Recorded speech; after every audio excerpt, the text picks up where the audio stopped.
विद्या की देवी माँ सरस्वती के चरणों में चरण वंदना। आज 2023 की जनरल की क्लास +1 की पहली वीडियो बना रहा हूँ। तो आप सभी चाहने वालों का मेरे यूट्यूब चैनल पर बहुत बहुत स्वागत। और आज से मैं आपके जो मल्टीपल चॉइस क्वेश्चन है क्लास +1 के, उसका आपके सामने प्रस्तुत कर रहा हूँ। तो हमारा फर्स्ट क्वेश्चन है, financial position of the company is determined by. तो financial accounting, management accounting, cost accounting और ऑल ऑफ द अबव। तो financial position of the company जो निर्धारित होती है वो फाइनेंशियल अकाउंटिंग के हेल्प से की जाती है। तो financial position of the company is determined by financial accounting. Second question है, cause of popularity of double entry system are. जो क्या कारण है कि जो डबल एंट्री सिस्टम है जो बहुत पॉपुलर है। तो साइंटिफिक सिस्टम है एक, तो ये क्योंकि इसकी विशेषता है कि ये साइंटिफिक सिस्टम है, कंप्लीट रिकॉर्ड है और प्रिपरेशन ऑफ ट्रायल बैलेंस। तो इसका राइट ऑप्शन है ऑल ऑफ द अबव। उसके बाद नेक्स्ट क्वेश्चन है, journal is the book of. Journal जो है वो बुक्स ऑफ ओरिजिनल एंट्री या प्राइमरी बुक्स ऑफ अकाउंट है। ये फाइनल एंट्री की भी नहीं है, कैश ट्रांजेक्शन भी नहीं है, पर्सनल एंट्री भी नहीं है। तो इसका जो राइट आंसर है, journal is a book of original entry. उसके बाद है नेक्स्ट क्वेश्चन है, ledger folio column that is ledge LF in the journal is filled at the time of journalizing। जब आप जर्नल एंट्री करते हैं तो लेजर फोलियो जो है का कॉलम जो है वो फिल अप किया जाता है। while you are journalizing the transaction, laser folio column in the journal is filled at the time of journalizing। तो इसका जो राइट ऑप्शन है वो जर्नलाइजिंग है। पोस्टिंग के टाइम में नहीं है, प्रिपेयर ट्रायल बैलेंस के टाइम में नहीं है, प्रिपेयर बैलेंस शीट टाइम में नहीं है, बल्कि journalising is the right answer. Next question is, main objective of preparing journal is. तो मेन ऑब्जेक्टिव जो है वो जर्नल का है, to record business transaction first of all. तो इसका जो राइट ऑप्शन है, to record business transaction first of all. To make posting in the ledger, ये जर्नल का प्रिपरेशन का ऑब्जेक्टिव नहीं है। To record the cash transaction, ये भी नहीं है। To determine financial position of the business, तो इससे भी नहीं पता लगती है। तो इसका जो राइट आंसर है, to determine the transaction first of all. उसके बाद है, journal record the transaction of a firm in a. तो जो जर्नल में जो रिकॉर्ड किया जाता है उस रिकॉर्ड को बोलते हैं chronological record. That record is called chronological record. और क्रोनोलॉजिकल ऑर्डर में हमेशा इस बात का ध्यान रखें कि जर्नल में एंट्री की जाती है तथा डेट वाइज या सीरियल नंबर वाइज जो है एंट्री की जाती है। जो ट्रांजेक्शन पहले होती है उसको उसी क्रम में किया जाता है, इसका मतलब ये है। तो यहाँ पर पीरियोडिकल मैनर में भी नहीं किया जाता है, समराइज मैनर में भी नहीं किया जाता है, सिस्टमेटिक ऑर्डर में भी नहीं किया जाता है, बल्कि क्रोनोलॉजिकल ऑर्डर जो है, recording in the journal is called, जो in the order in which order, that is order is called chronological order. उसके बाद है question next, main objective of preparing journal is. तो जर्नल को प्रिपेयर करने का मेन मोटिव होता है to make chronological record of transaction, to make chronological record of business transaction. To journalize the bank transaction, ये भी नहीं है। To journalize the credit transaction, to ascertain the net profit और net loss. तो इसका जो मेन ऑब्जेक्टिव है वो है to make chronological record of transactions.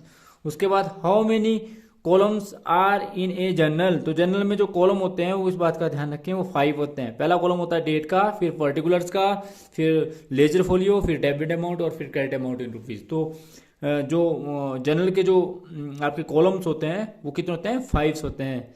उसके बाद है, the process of recording. The process of recording transaction in the journal is called journalising. The process of recording in the journal is called journalising. तो ये बोलते हैं the process of recording in the journal is called journalising. तो journal में record करने की कला को जो है वो जर्नलाइजिंग बोलते हैं। Question number 10, journal is use to record primary entry. Journal is use to record primary entry. तो इस बात का ध्यान रखें, जर्नल जो है यूज होता है प्राइमरी रिकॉर्ड के लिए। इसमें हमारे पास ऑप्शन दिए फाइनल एंट्री, सेकेंडरी एंट्री या ऑल ऑफ द अबव। तो इसका जो राइट आंसर है वो है primary entry. Business transaction are record in the journal is called, जो जर्नल में जो रिकॉर्ड किया जाता है अभी आपको पता है on chronological order, on monthly base या ऑन वीकली बेस या ईयरली बेस नहीं, बल्कि ऑन क्रोनोलॉजिकल बेस में जो है एंट्री जर्नल में की जाती है।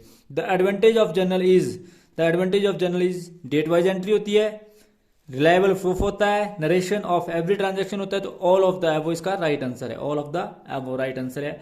उसके बाद, account related to the names of person, firm, institution, ETC are called personal account. जो भी अकाउंट जो है किसी पर्सन से रिलेटेड हो, फर्म से रिलेटेड हो, कंपनी से रिलेटेड हो, इंस्टीट्यूशन से रिलेटेड हो, that is called personal account, that is called personal account. उसके बाद account related to asset of the business is a real account. तो अकाउंट को आप सभी जानते हैं, personal account, real account, nominal account, तीन भागों में बांटते हैं जनरली हम। तो जो अकाउंट रिलेटेड टू असेट होते हैं वो आपके रियल अकाउंट होते हैं। उसके बाद नेक्स्ट क्वेश्चन है account related to expenses and incomes are, वो होते हैं नॉमिनल अकाउंट। जो इनकम और एक्सपेंसेस से रिलेटेड होते हैं उन अकाउंट को क्या बोलते हैं? नॉमिनल अकाउंट बोलते हैं। Debit the receiver and credit the giver is the rule of personal account. किसका रूल है ये? Debit the receiver and credit the giver is the rule of personal account. उसके बाद debit word comes in and credit word goes out is a rule of real account. तो ये आपका जो rule है, debit word comes in and credit word goes out is a rule of real account.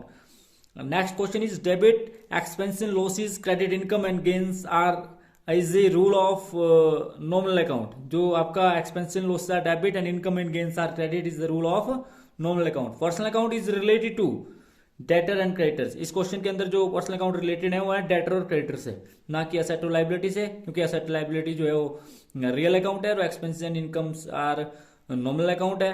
तो इसका जो right answer है वो है personal account is related to debtors and creditors. Real account is related to assets. All assets से related जो है लगभग जो कुछ एसेट को छोड़कर जो है अधिकतर एसेट जो है वो रियल अकाउंट होते हैं। Nominal account is related to expenses and income. Next question है हमारा goodwill account is a real account. Goodwill is a real account. Goodwill asset है इसलिए रियल अकाउंट है। Prepaid expenses is a personal account. ध्यान रखें इस बात का, प्रीपेड एक्सपेंसेस यदि असेट है, कई बार आप जो है प्रीपेड एक्सपेंसेस को भी, क्योंकि प्रीपेड एक्सपेंसेस जो है रिलेटेड टू पर्सन है इसलिए प्रीपेड एक्सपेंसेस ये personal account. Outstanding salary is also a personal account. Outstanding salary क्योंकि लाइबिलिटी है इसलिए पर्सनल अकाउंट है। Drawing is a personal account. Drawing is a personal account. Capital is a कौन सा पूछा इसने भी, नेचुरल है या आर्टिफिशियल है तो पर्सनल अकाउंट, या रिप्रेजेंटेटिव पर्सनल अकाउंट है तो ये natural personal account. Capital is a natural personal account.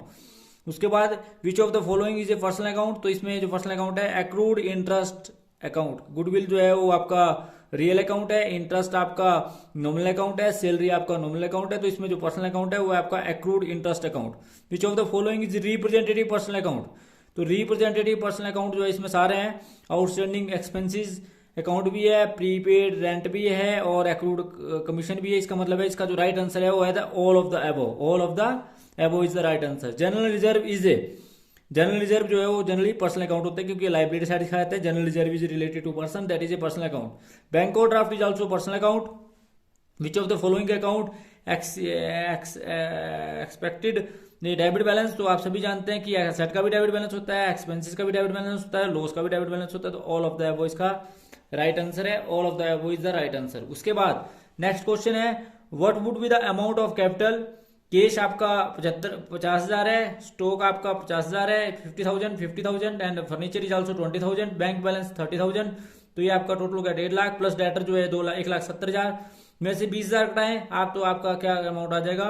ये पूछा इसने भी कैपिटल क्या होगी, तो आप सभी जानते हैं। तो राइट आंसर इज 1,50,000 क्योंकि असेट में से यदि आप सारे असेट को जोड़ते हैं और उसमें से लाइबिलिटी घटा दें तो asset minus liability is equal to capital. इसका जो आंसर आएगा वो आएगा कैपिटल। उसके बाद नेक्स्ट क्वेश्चन है a compound journal entry has equal amount of debit and credit. तो equal amount of debit, journal में जितना भी अमाउंट होता है वो जितनी राशि से खाते को डेबिट किया जाता है उतनी राशि से दूसरे खाते को क्रेडिट भी किया जाता है। तो कंपाउंड एंट्री में भी जो अमाउंट होता है वो इक्वल होता है, जिसमें 2 या 2 से अधिक खातों को डेबिट या 2 या 2 से अधिक खातों को क्रेडिट किया जाता है। परंतु क्रेडिट और डेबिट का अमाउंट जो है हमेशा आपस में बराबर होता है। उस एंट्री को आप कंपाउंड एंट्री बोलते हैं।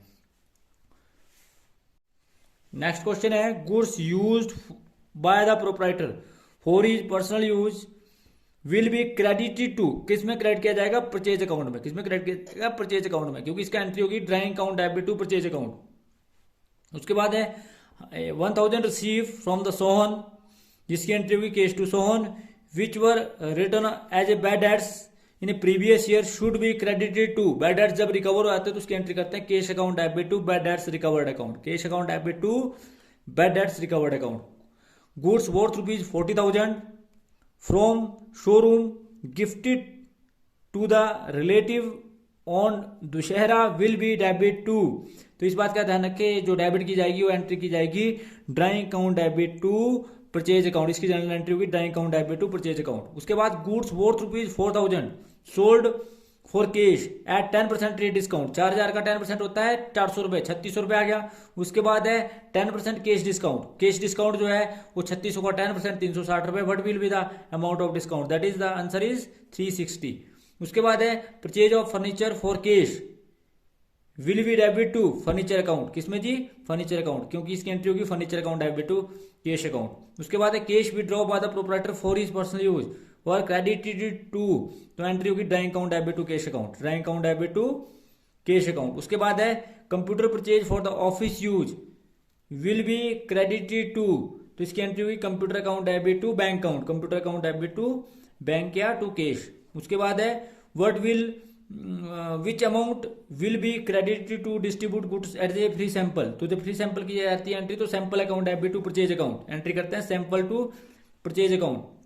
Wages paid for the installment of a new machinery, तो इसकी एंट्री करते हैं machinery account debit to cash account, क्योंकि कोई भी खर्चा अगर किसी स्थायी संपत्ति पर किया जाए तो उस स्थायी संपत्ति के खर्चे में जोड़ा जाता है, इसलिए इसकी एंट्री करते हैं machinery account debit to cash account. Rent paid for the landlord is debit to, वर्ष और जिस मर्जी को आप रेंट पेड करो तो इसकी एंट्री हमेशा rent account debit to cash account होगी। उसके बाद है on selling waste material which account will be credited miscellaneous income, तो आप सभी जानते हैं कि कोई भी सेल किया आपने वेस्ट मटेरियल तो उसका जो क्रेडिट किया जाएगा वो एंट्री होगी cash account debit to miscellaneous income account. Payment of income tax, payment of income tax will be debited to, आप सभी जानते हैं इनकम टैक्स और LIC premium paid by the owner is debit to drawing account, तो इस बात का ध्यान रखें कि चाहे इनकम टैक्स हो चाहे LIC प्रीमियम हो, पर्सनल खर्चा है इसलिए ड्राइंग को डेबिट किया जाएगा। Next question is loss of goods by fire should be credited to, loss of goods by fire should be credited to purchase account, तो इसका जो राइट आंसर है वो आएगा loss by fire account debit to purchase account. उसके बाद है paid to Ram ₹5,000 on behalf of Ramesh will be debited to, तो इस बात का ध्यान रखें जो पेड किया है राम को वो उसके पर्सनल अकाउंट में डेबिट किया जाएगा, रमेश अकाउंट में डेबिट किया जाएगा। उसके बाद है क्योंकि आपने राम को पेड किया परंतु ऑन बिहाफ ऑफ रमेश, तो रमेश हमारे पास खाता है इसलिए हम एंट्री करेंगे रमेश टू कैश। उसके बाद है cash deposit into bank which account will be credited, तो कैश डिपॉजिट इनटू बैंक में एंट्री होती है बैंक टू कैश, तो कैश को क्रेडिट किया जाएगा। बैंक चार्जेस 200 रुपये receive which account will be credited, तो इसमें जो क्रेडिट किया जाएगा वो किया जाएगा बैंक अकाउंट, क्योंकि एंट्री होगी bank charge account debit to bank account. Goods costing ₹10,000 sold to Mohan of which 12,000 with the amount the transaction will be recorded with the transaction account, जो ट्रांजेक्शन विल बी रिकॉर्डेड जो है वो आएगा 12,000, इसकी entry जो आएगी, क्योंकि आप सभी जानते हैं जब आप माल को बेचते हैं चाहे प्रॉफिट में बेचते हैं चाहे लॉस में बेचते हैं, जो उसकी एंट्री आएगी वो प्रॉफिट की आएगी। तो thanks for watching the video, please like comment and subscribe my channel, thank you.